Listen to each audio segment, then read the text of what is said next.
Shalom Pak Bambang, saya mau izin bertanya, benarkah Trinitas itu tiga Allah?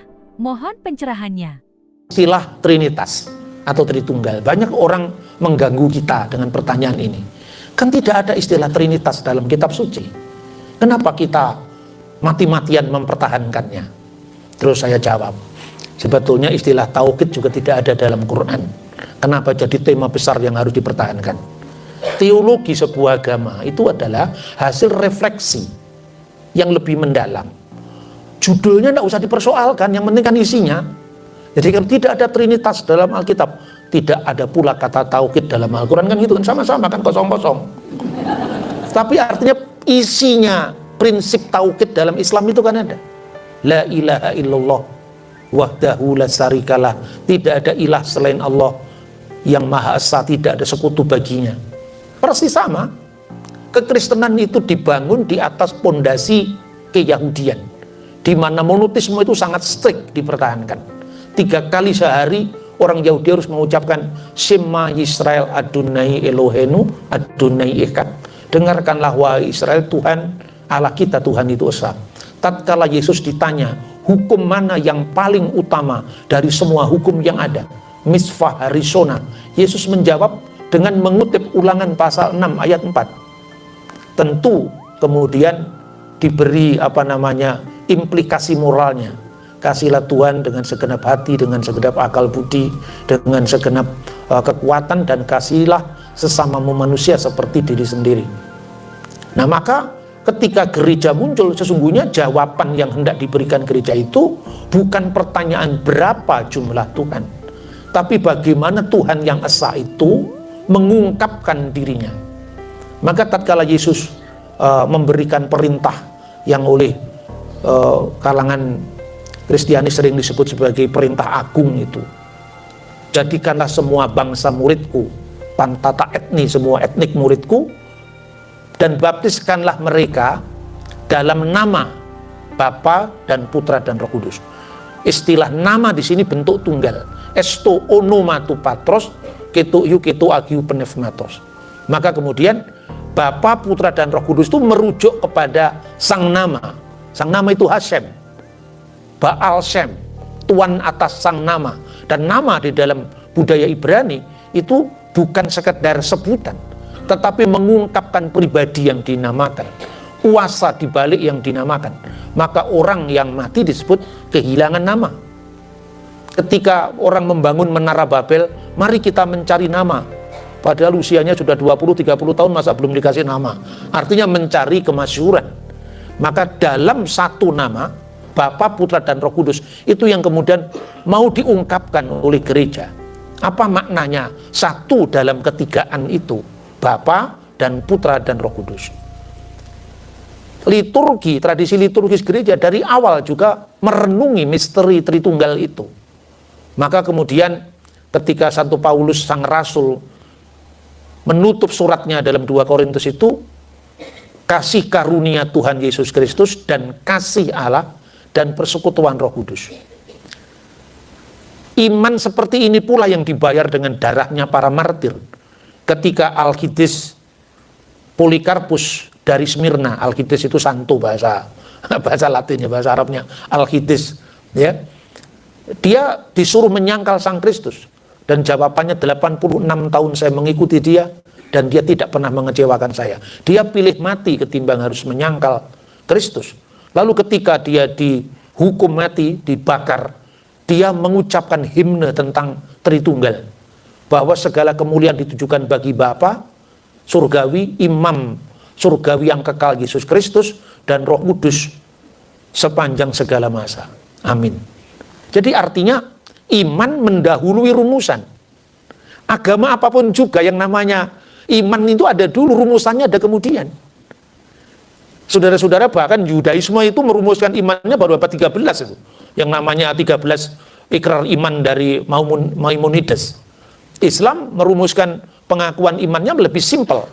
Tidak ada ilah selain Allah, Muhammad utusan Allah. Tapi ketika bagaimana misteri iman itu dipergumulkan, apakah hubungan antara Allah dengan sifatnya? Ilmu kalam itu muncul kira-kira 200 tahun kemudian setelah adanya agama Islam. Sampai kemudian sekarang muncul yang namanya ahli sunnah wal jamaah, yang merumuskan hubungan antara Allah sebagai zat, sebagai substansi dengan sifat-sifatnya itu, hubungannya adalah asifatul laisatil dzat walahiyya ghairuha. Sifat-sifat Allah itu tidak sama dengan zatnya, tapi juga tidak berbeda dengan zatnya. Segala sesuatu yang bicara tentang Tuhan itu ya transrasional. Ketika ditanya ini firman bersama Allah, firman itu adalah Allah, itu ruwet, ya sama ruwetnya. Sifat itu tidak sama dengan zat, tapi berbeda dengan zat. Ya tidak sama kan berbeda, tidak berbeda kan sama, ya sama ruwetnya. Bicara tentang metafisika, masa dibuat sederhana. Tapi bisa juga kita pahami. Jadi gereja akhirnya kan menemukan, tentu kita percaya itu atas bimbingan dari Roh Suci. Meskipun nanti dikatakan dalam tradisi gereja yang sangat panjang, ada ungkapan-ungkapan tentang kristologi itu yang disampaikan dalam tradisi Yunani, Latin, dan Aramaik. Ini pula yang nantinya muncul pemahaman 3 formula kristologi yang berbeda-beda, antara Kalsedonian ya, yang diikuti oleh tradisi gereja Katolik dan diikuti oleh anaknya Protestan, lalu cucunya gereja-gereja yang secara eklesiologis memang berbeda, tapi ya itu muncul dari Katolik, itu semua kan dari Kalsedonian. Kristus itu adalah satu pribadi dalam 2 kudrat, kata mia hipostasis dalam 2 pieces.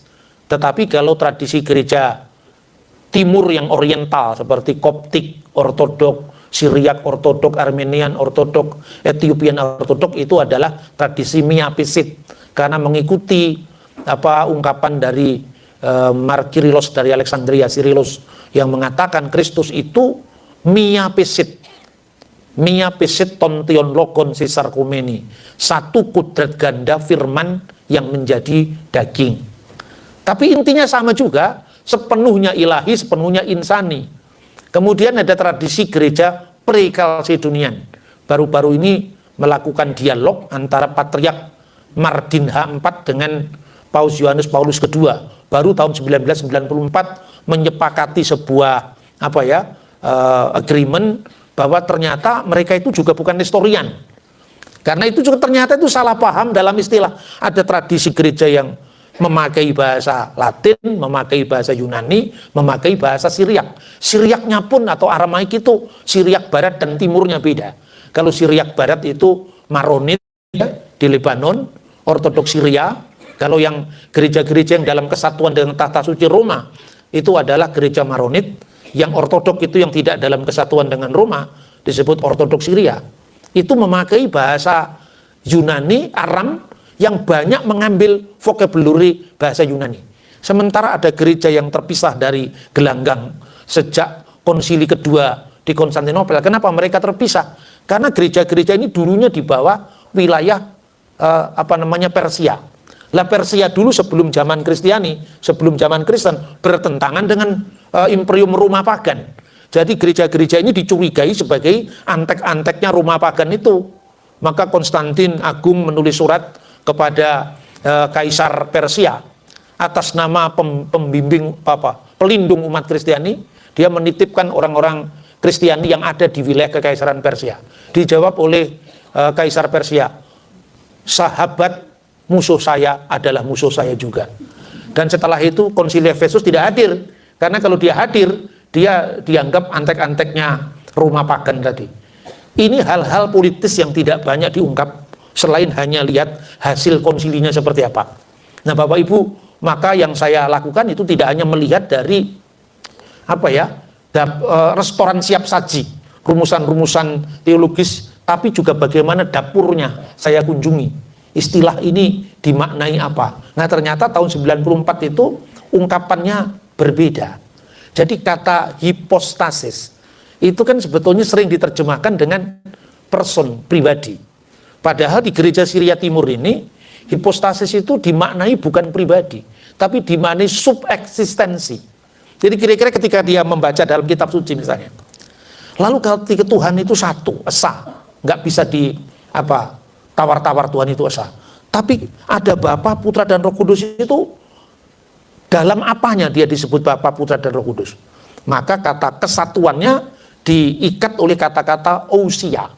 Ousia yang sering diterjemahkan dengan bahasa Latin substansi, una substantia tres persona, persona. Jadi personanya itu adalah Bapa, Putra, dan Roh Kudus. Dalam bahasa Yunani, mia ousia tres hypostaseos. Jadi hipostasis itu di dalam gereja-gereja yang berbahasa Yunani, yang mainstream, itu sebetulnya sering diterjemahkan begitu saja dengan pribadi. Padahal pribadi itu kalau dalam bahasa Yunani proposon. Itu dibedakan kalau di gereja Syria Timur. Jadi ini sebetulnya konflik terminologi sebetulnya. Maka di Syria Timur itu, Kristus itu satu prosopon, satu pribadi, dalam dua hipostasis dan dua pesis. Nah, dua hipostasis karena kata hipostasis itu dipahami pribadi di barat. Nah, kamu Nestorian kira-kira seperti itu. Setelah kurang lebih 1600-an tahun tidak bertegur sapa, gereja saling mendekat. Patriarknya gereja Syria Timur namanya Marginda IV bertemu dengan Sri Paus Yohanes Paulus II. Akhirnya keluar, Bapak Ibu bisa cek dokumennya sekarang ada. Ternyata gereja Syria Timur ini percaya bahwa Kristus itu juga memiliki keduaan, tapi makna keduaannya itu sepenuhnya Allah, sepenuhnya manusia. Kesatuannya diikat pada istilah proposon atau pribadi. Sama dengan di gereja arus utama, di mana itu mia hipostasis. Tapi kata hipostasis itu dimaknai subeksisten. Karena hipo dan istemi. Sesuatu yang berdiri di bawah yang lain. Nah ini kalau diungkapkan dalam umat awam kan pusing semua, saudara-saudara. Maka saya mencoba untuk bagaimana merumuskan dalam bahasa yang bisa dipahami sehari-hari. Saya sampaikan intinya gini loh. Pokoknya Tuhan itu dalam kesatuannya itu ada Bapa, ada Putra, ada Roh Kudus. Putra itu tidak berarti Tuhan itu terus beranak, enggak lah. Masa ada agama kok seprimitif itu? Tuhan itu beranak, enggak ada lah. Maka saya tunjukkan. Saya hanya mengucapkan dari syahadat panjang itu saja. Yang lahir dari Bapa sebelum segala zaman atau segala abad. Saya tanya, ada enggak orang yang lahir dari Bapa? Enggak ada lah Pak. Lahirnya dari mana? Dari mama semua kan? Masa ada lahir dari Bapak? Lalu apa artinya lahir dari Bapak? Itu bukan kelahiran fisik. Berarti itu adalah divine birth of Jesus Christ. Apa sih artinya lahirnya dari Bapak itu? Bapak itu adalah eksistensi ilahi itu, wujud ilahi. Kalau bahasa terminologinya orang-orang Kristen berbahasa Arab itu adalah wahid jauhar fi salasa akonim. Jadi wahid jauhar, satu di dalam substansi, talata dalam 3 akonim. Lah kata akonim itu kata jamak dari uknum. Itu bahasa Arab. Tapi dalam bahasa Arab sehari-hari juga tidak muncul kata uknum itu. Anda baru melihat bagaimana bahasa dogmatik Kristen itu muncul. Kata uknum itu dari kata knoma dalam bahasa Aramaik. Dan itu muncul dalam teks pesito atau pesita, Alkitab dalam bahasanya Kristus sendiri. Ya bahasa Syriak Aramaik. Itu dari Ibrani pasal 1 ayat 3, di mana kata-kata Kristus yang adalah gambar Allah itu diterjemahkan di situ gambar dari itu tanya. Itu artinya substansi. Dan knomi itu kata knomi itu artinya self. Jadi misalnya himself itu knome, himself. Dia sendirilah. Jadi sesuatu yang merujuk kepada kemandirian, di mana Bapa, Putra, dan Roh Kudus dari kekal sampai kekal itu berinteraksi. Karena pribadi-pribadi ilahi itu bukan pribadi yang dapat kesepian. Maka relasi perikoresis itulah yang diungkapkan dengan kata yang disebut tadi dengan knome. Nah kata knome itu kemudian menjadi bahasa Arab uknum, knoma, uknum, knomi jamaknya akonim. Bahasa Arab sehari-hari untuk menyebut kata pribadi dalam pengertian pribadi yang terpisah itu saksun. Saksun itu pribadi yang psychological personality. Saya dengan pribadi Romo Atmo, dengan pribadi Romo Anton itu 3 pribadi yang terpisah. Lah Tuhan kan tidak terpisah oleh ruang dan waktu. Maka dikatakan dalam bahasa dogma itu selain satu substansi dalam 3 persona, kan akhirnya terpaksa diterjemahkan dalam bahasa Latin persona. Lah persona itu maknanya lebih fisik. Maka kemudian Tertullianus memberi catatan. karena tidak sepenuhnya bisa mengungkapkan apa yang digumuli dalam bahasa Yunani dan bahasa Aramaik. Akhirnya diskresi non separatif, distingsi non divisi. Artinya bisa dibedakan namun tak bisa dipisahkan, masing-masing memiliki kekhasan namun secara tak terbagi. Itulah misteri Tritunggal. Jadi bahasa gampangannya gini, ketika kita mengatakan kenapa firman itu harus kekal, bahasa gampangannya ini, saya katakan lah, sekarang lebih dulu mana Allah apa sabdanya? Ya Allah. Yakin kalau Allah lebih dulu daripada sabdanya. Berarti ada waktu di mana Allah itu sudah ada wujudnya, eksistensinya, maka sabdanya pernah tidak ada. Artinya apa? Allah pernah tidak punya sabda, pernah tidak bisa mencipta, atau pernah bisu. Setelah beberapa waktu kemudian sabdanya baru ada, lalu Allah menjadi sempurna. Apakah itu sifat Tuhan? Tidak. Lalu Allah dengan firman-Nya lebih dulu mana? Ya sama-sama kekal. Itulah yang disebut in the beginning was the word, pada mulanya adalah firman. Ini sepakat dalam ilmu kalam Islam, juga sepakat bahwa firman Tuhan tidak diawali oleh waktu, karena dia mengawali segala sesuatu, tapi jurusannya yang berbeda. Firman itu menjadi daging, diterima oleh Bunda Maria. Firman itu menjadi kitab, diterima oleh Muhammad yang buta huruf. Maka sering saya katakan, biasa saya kutip konsili Efesus, di mana dikatakan firman itu lahir dari Bapa secara ilahi tanpa jasad, tanpa ibu, lalu turun ke dunia, lahir dari ibu secara jasad tanpa Bapa. Itu menjadi diskusi yang menarik antara Patriark Al-Mahdi dengan seorang Katolikos pemimpin gereja Syria Timur di Baghdad tahun 781. Dia dikatakan begini dalam percakapan itu, tidak layak orang terpelajar sepertimu mengungkapkan penghujatan terhadap Allah. Man huwa ya Malik Mahabatullah, siapakah dia wahai Raja kekasih Allah? Kamu sendiri, bukankah kamu mengatakan Allah itu mengambil Maria sebagai istrinya, lalu melahirkan seorang anak yang kamu sebut Yesus? Dia mengenal ujubillah, siapa yang punya pandangan seprimitif itu, kira-kira kalau bahasa saya begitu. Kami tidak pernah mengatakan Yesus putra Allah itu artinya Allah beranak, Allahu walada secara jasad, tidak pernah. Lalu kami tegaskan, uminu bi Yesu al-Masih kalimatullah, saya percaya Yesus Kristus itu adalah kalimat Allah, kama maktub fil Injil muqaddas, seperti yang dikatakan dalam Injil. Lalu dikutip Yohanes 1:1 yang bahasa Arabnya juga kalimatullah, seperti apa yang diungkapkan dalam kepercayaan Islam, sekalipun maknanya nanti berbeda secara teologis. Fil badi'il kanal kalimah wal kalimatu kana indallah wa kana kalimatullah. Namun kami juga percaya firman yang bersama-sama dengan Allah yang menciptakan segala sesuatu itu menyatakan dirinya. Maka kami sebut pernyataan diri Allah itu dilahirkan dari Bapa. Wulida minal ab ilahan bigoiri jasad duna lahir dari Bapa secara ilahi, tanpa jasad, tanpa seorang ibu. Untuk menegaskan apa? Kristus itu benar-benar firman Allah yang adalah Allah. Maka lahirnya dari Bapa itu Allah menyatakan dirinya dengan sang firman. Tidak seorang pun pernah melihat Allah, tapi putra tunggal yang ada di pangkuan Bapa, dialah yang eksegesato, yang menyatakannya. Lalu firman itu turun ke dunia, wulida min lahir dari ibu, jasad dan secara jasad, duna ab, tanpa Bapa.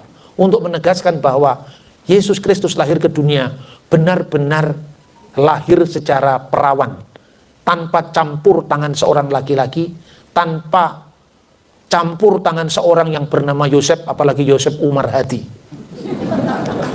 Teman kita anggota dewan dari PDIP itu. Saya ingat dia karena dia baru menulis buku tentang Pancasila menurut Triarkara, ya, itu disertasinya dia. Nah itu kira-kira sudah. Jadi artinya banyak dari misteri Tritunggal ini yang sebetulnya tinggal kepada audiens siapa kita mengungkapkan. Tapi kira-kira ketika saya sampaikan kepada forum-forum lingkungan yang aliran kepercayaan, kebatinan, ya bahasanya bahasa yang lebih esoterik. Terus saya katakan begini, Tritunggal itu bukan mengungkap tentang berapanya Tuhan. Sebab Tritunggal itu mengungkapkan misteri ilahi sebelum ada ruang, sebelum ada waktu dalam kekekalan. Tapi Tuhan itu esa kan mas? Ya Tuhan itu esa, tapi apa esa itu terlalu penting saya bilang.